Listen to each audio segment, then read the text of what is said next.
Good morning, welcome to business breakfast show. Global cues ఈ ఉదయం చాలా బలహీనంగా ఉన్నాయి.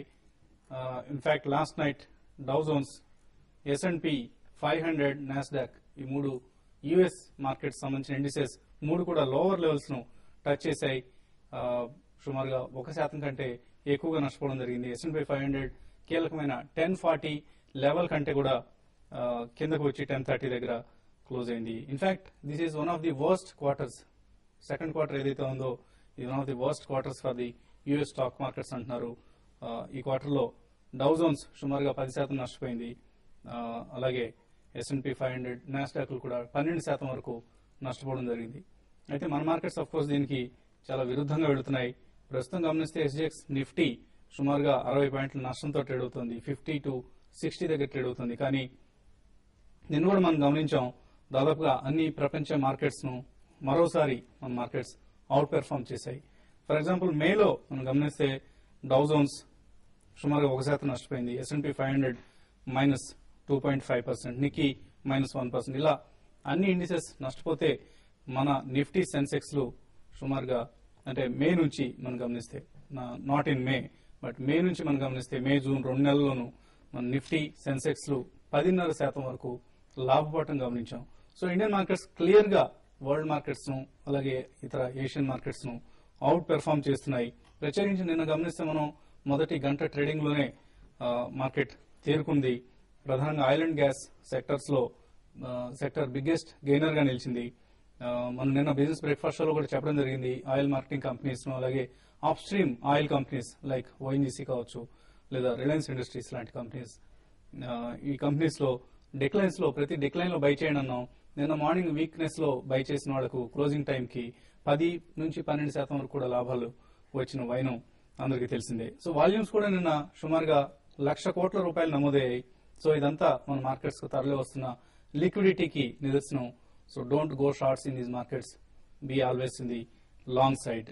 సో అలాగే స్టాక్ స్పెసిఫిక్ మూవ్మెంట్ కూడా నిన్న మనం చాలా స్ట్రాంగ్ గా గమనించాం. For example Kotak Mahindra bank, ఈ బ్యాంక్ సుమారుగా 4% పెరగడం జరిగింది.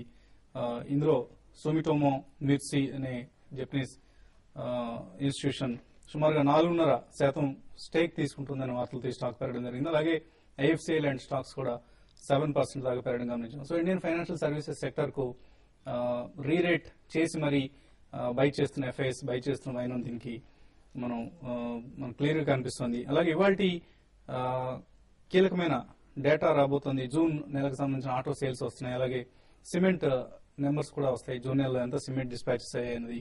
సో ఇవన్నీ మనం వాచ్ చేయాల్సిన factors. Of course global factors కొంత ఇంపాక్ట్ చూపిస్తాయి డెఫినెట్ గా, కానీ గ్లోబల్ ఫ్యాక్టర్స్ కంటే కూడా లోకల్ ఫ్యాక్టర్స్ బేస్డ్ గా మన మార్కెట్స్ కదులుతున్నాయి.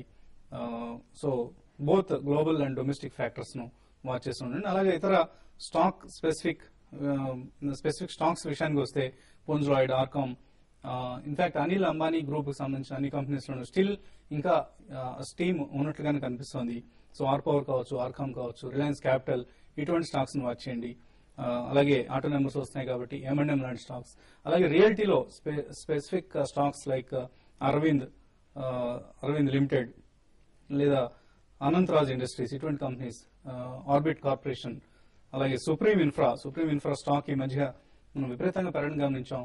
లాస్ట్ 1 month లో ఈ స్టాక్ సుమారుగా 20% పెరగడం గమనించాం. సో ఇటువంటి స్టాక్స్ ని స్టాక్ స్పెసిఫిక్ న్యూస్ కోసం అలాగే ఆ న్యూస్ డ్రైవ్ చేసే స్టాక్స్ ను ఇలా ఎంపిక చేసి స్టాక్స్ ను వాచ్ చేయండి. ఇక మార్కెట్ సంబంధించిన మరింత విశ్లేషణ అందించడానికి అనలిస్ట్ సుందర్ గారు, శేష్ గారు సిద్ధంగా ఉన్నారు. సో సుందర్ గారు, నిన్నట్లాగా గ్లోబల్ మార్కెట్స్ కు ఇది అవుట్ పెర్ఫార్మ్ చేసే అవకాశాలు ఎంతవరకు ఉన్నాయి? కూడా నా ఉద్దేశంలో మార్కెట్ ఇవాళ ఓపెనింగ్ డౌన్ లోనే ఉండే అవకాశం ఉంది. నా ఉద్దేశంలో లాస్ట్ 10 days గా చూస్తే కనుక మార్కెట్ చాలా సైడ్ వేస్ లో ఉందన్నమాట. సోమవారం 100 పాయింట్లు పెట్టడం జరిగింది, మంగళవారం 100 పాయింట్లు పెట్టడం జరిగింది, నిన్న కూడా అనుకోకుండా చాలా పాయింట్లు 80-90 పాయింట్స్ వరకు పెట్టడం జరిగింది. అలాగే ఇవాళ గ్యాప్ డౌన్ లో 50 పాయింట్లు పడిపోయే అవకాశం ఉంది. ఎందుకంటే టెక్నికల్ గా 5,400 స్థాయిలో మేజర్ రెసిస్టెన్స్ ఉంది. మీడియం టర్మ్ ఇయర్లీ హై కూడా కనిపిస్తుంది. సో అందువల్ల ఈ మేజర్ కన్సాలిడేషన్ అనేది టెక్నికల్ గా తప్పదు. అలాగే ఈ స్థాయిలో చూస్తే కనుక మార్కెట్ కొంచెం స్థిరంగా నిలబడుతుంది. కానీ డెఫినెట్ గా మార్కెట్ మనం చెప్పినట్టుగా 5250 పైన ఉన్నంతసేపు పర్వాలేదు, ట్రెండ్ పాజిటివ్ అని చెప్పొచ్చు. 5250 కింద దిగి దాని కింద క్లోజ్ అవుతే మటుకు ఒక షార్ట్ టర్మ్ వీక్నెస్ అనేది మనం ఎక్స్పెక్ట్ చేయొచ్చు.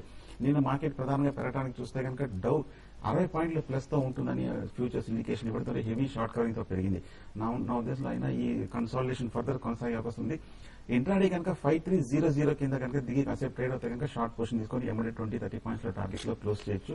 సో ప్రస్తుతానికి ఒక ఇవాళ మాట కాన్షియస్ ఉండమంటాను. First half an hour wait చేసి హై పైన నిలబడితే కనుక లాంగ్ లో కింద నిలబడితే కనుక షార్ట్ పొజిషన్ తీసుకోండి.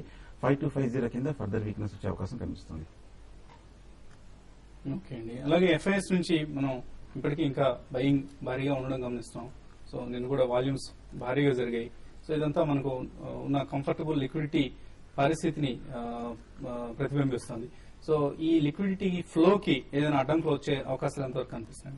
ఇప్పుడు ఫస్ట్ ఏంటంటే లిక్విడిటీ వస్తున్నా కూడా ఏంటంటే గ్లోబల్ మార్కెట్స్ కన్నా మనం అవుట్ పర్ఫార్మ్ చేయడం అనేది చాలా కొంత సర్ప్రైజింగ్ అయినా కూడా మన ఇండియన్ ఫండమెంటల్స్ ఇవన్నీ బాగున్నా కూడా ఈవెన్ గ్లోబల్ మార్కెట్స్ మాత్రం ఇదే విధంగా కంటిన్యూ అవుతుంటే మాత్రం మన మార్కెట్ కూడా ఏదో ఒక స్టేజ్ లో పెరగడం అనేది ఆగిపోవడం అనేది ఖచ్చితంగా జరిగే అవకాశం మనకి 2007 లో చూసాం, 2006 లో కూడా ఇదే విధంగా అయింది.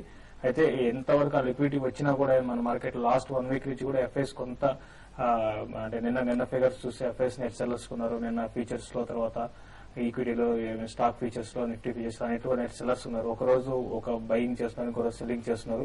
సో దీన్ని బేస్ చేసుకొని మనం లిక్విడిటీని మనం ఓవరాల్ గా నెట్ లెవెల్ లో చూస్తే per month $2 billion per month చేస్తున్నారు. ఇప్పటిదాకా చూస్తే $12 billion స్థాయిలో అది కంటిన్యూగా అట్లా మేలో మళ్ళీ వెనక తీసుకున్నారు కదా. అది మళ్ళీ ఈ మంత్ లో కూడా మళ్ళీ ఒకసారి వెనక తీసుకునే అవకాశం కూడా ఉండదు. ఇంటర్నేషనల్ గా ఏ మార్కెట్స్ లోనూ ఇంటర్నేషనల్ మార్కెట్ లేవు, కానీ అక్కడ వాళ్ళ ప్రాబ్లమ్స్ లో ఉన్నప్పుడు ఇక్కడ ఈవెన్ మనం ఒక చోట అసెట్ ఉండి ఇంకో చోట అసెట్ ఉన్నప్పుడు ఒక చోట అసెట్స్ మనకి తగిలిపోతే ఇక్కడ నుంచి తీసుకెళ్లి మళ్ళీ అక్కడ పెట్టుకునే అవకాశం అది ఓల్డ్ థియరీ కాదండి. ఎందుకంటే 2007 లో కూడా సేమ్ డీకపుల్ థియరీ నేను కూడా చెప్పింది టీవీలో కూడా డీకపుల్ అయింది, ఇండియా డీకపుల్ అయింది. ఫస్ట్ అప్పుడు 1 మంత్ కూడా మార్కెట్ పడలేదు.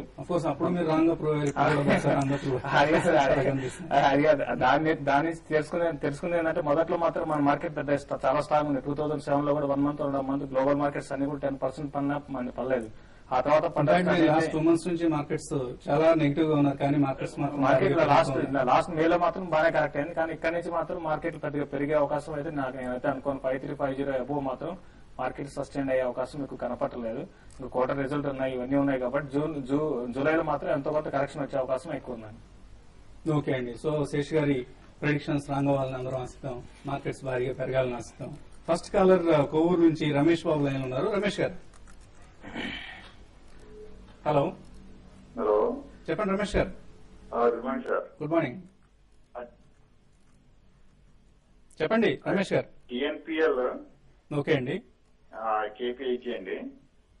ఓకే అండి, బై చేస్తారా ఈ 2 స్టాక్స్ మీరు? బై చేస్తామండి. ఓకే అండి, ఏ రేట్ లో బై చేస్తారు? టిఎన్పిఎల్ 84 అండి. ఓకే అండి. కేపీఐటీ 119 అండి. ఏంటి బాగా ఆలోచించి మరీ మాట్లాడుతున్నారు? ఓకే అండి. సో టిఎన్పిఎల్ కేపీఐటీ బుక్ చేయమంటారా? టీఎన్పిఎల్ చూస్తే కనుక ఫండమెంటల్ గా కొంచెం ఒక medium size mid size detergent సంబంధించిన పెట్రోకెమికల్ సంబంధించిన కంపెనీ అండి. ప్రస్తుతానికి చూస్తే కనుక ట్రెండ్ పెద్ద ఏమి బులిష్ గా కనిపించట్లేదు. నా ఉద్దేశంలో సైడ్ వేస్ ట్రెండ్ కొనసాగే అవకాశం కనిపిస్తుంది.